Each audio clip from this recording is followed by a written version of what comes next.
ministry after he was not accepted in his own town, as we were talking about this on the buses were coming up over here. Okay, so this is the account of Elijah. As you remember, in Elijah for the people, actually many people called him the troublemaker. And we're going to be reading that and talking about it. Oh, you troubler of Israel, again you're coming to preach to us? But again, you see right over here that people are always looking and seeking the easy way out. I will follow the idol. Same was with Ahab's wife, the wonderful Jezebel. You remember her? Yeah. She was a horrible woman, but not only that, but she always said, you can follow your God, whoever you call him, but I want to follow Baal, or Baal Zvuv as it was called, or Baal as you call it. We're going to talk about it also. Okay? So the Bible comes alive right over here. This is a Carmelite monastery that was established over here in the 12th century by an order, by a Catholic, offshoot of Catholicism that are called the Carmelites.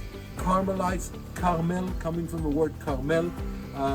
Wonderful people that are living up on top over here, and this is their ministry up on top. Fantastic. All right, who can tell me what Elijah called down when he was on this mountain? Fire. Okay. Actually, he called down both fire and water. So the first one, he took on the 450 prophets of Baal, and as Avi just said, Ahab saw him as the trouble of Israel. But he said, I'm not the one that's troubling Israel. You and that wife of yours have troubled Israel.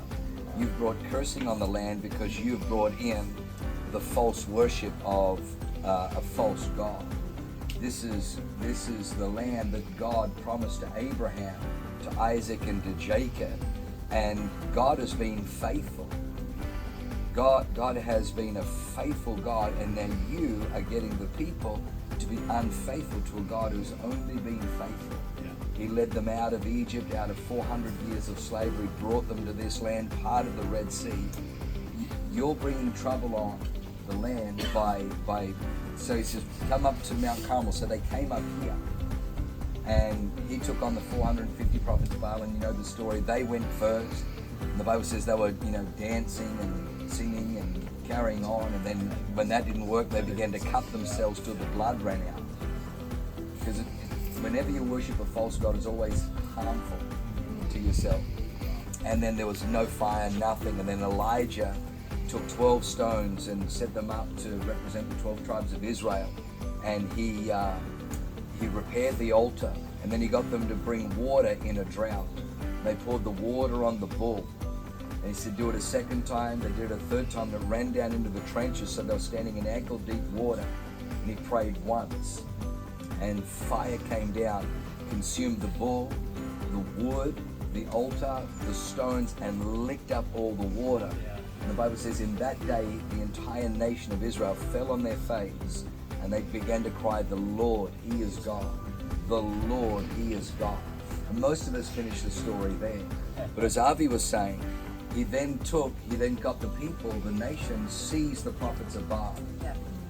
And so he went down into the Kishon River, and he executed 450 prophets of Baal.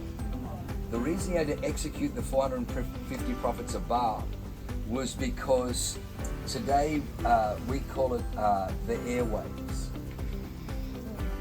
And there's people vying for airwaves. In America, it's got a 21st century acronym called fake news. But it's the same as false prophets. Satan is known as the prince of the power of the air, because he knows whoever controls the airwaves controls the culture and dominates the land.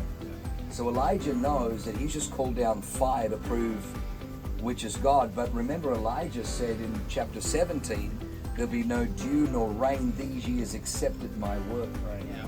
And so he knew after 3.5 years now of drought, it was time to break the drought.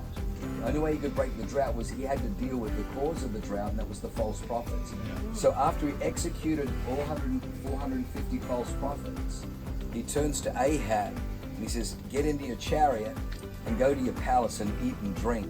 So Ahab is the king. But all a king can do is sit in on his ivory throne, on his marble floors, and eat and drink from the produce that his, subjects are brought to him. Elijah then climbs back from down there all the way back up here. And we're going to see, we're going to go around there in just a second. You're going to see where him and his servant are. And he begins to bow with his face to the earth and begins to cry out to God. Because he said to Ahab, you go up to your palace, eat and drink, because I can hear now the sound of an abundant rain. He couldn't hear it because the airwaves were interfered with by the voices of 450 prophets. But once, and that's what God is doing in America right now. He's dealing with the false prophets so that people can begin to hear the breakthroughs and what God has. And so you're going to see it in a moment, because there's only one way that the servant could go to look at the sea and then return nothing. Go again, nothing. How many times did Elijah pray? 7 times. He prayed until his eyes saw what his spirit heard. Wow. That's the answer to prayer. So we're going to see that in just a moment. So, and then all of a sudden he saw a cloud coming up out of the sea. We know the story. And then he says, run, run. And the Bible says he girded up his loins, ran across the field of Jezreel, and actually outrun. He actually beat Ahab's chariots to get into the palace. But by the time he got into the palace, the entire sky was filled with black clouds, and it began to rain such a torrential downpour that the drought broke. So most of us know Elijah as calling down fire, but in one day he called fire down from heaven, and he brought rain from heaven. That's how powerful one man devoted to God is. And the Bible says, and just to encourage you, the Bible says that you and I, in James chapter 5, says that you and I have a nature like Elijah's. The same spirit that was in Elijah is the same spirit that's in you and I. Yes. But he just had a different faith to release that spirit. So yes.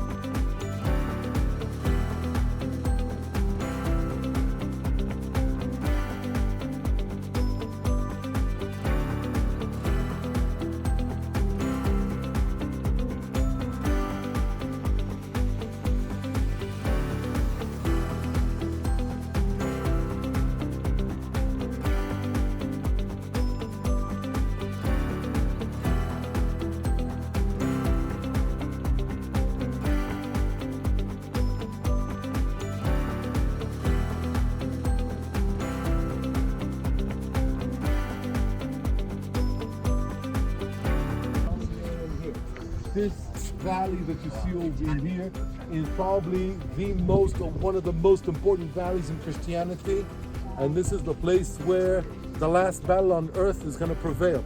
This is where the blood is going to reach the horse's bridle.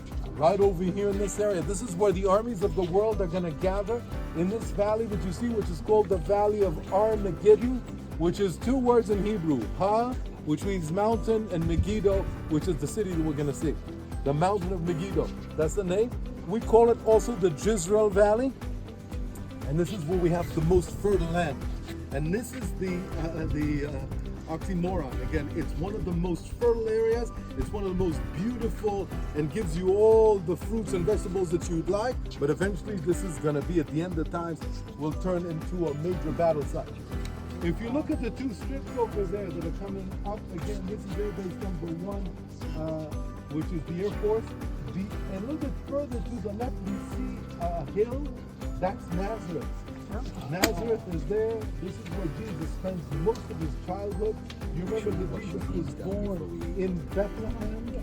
But eventually, you remember there was the decree of that crazy Herod that we talked about earlier. And they ran and they went all the way to Egypt. They went on the flight to Egypt, came back after Herod dies. Good riddance.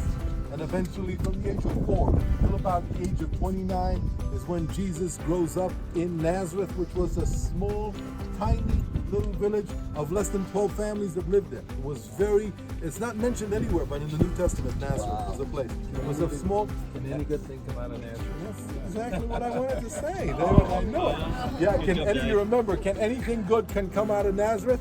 There's no preacher in his own town. You remember these were the things. You remember we talked about the fact that Jesus was giving the prayer in the synagogue.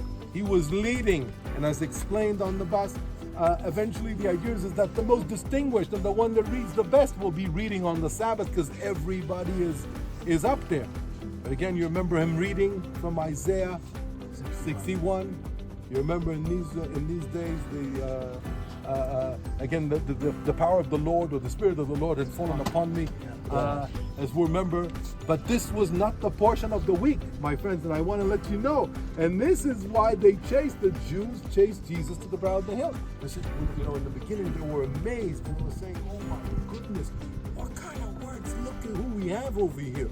But then again, when the attendant had told him, you know, this is not even the portion, he's reading something completely different. They made one and one. They said, this is, you know, an abomination.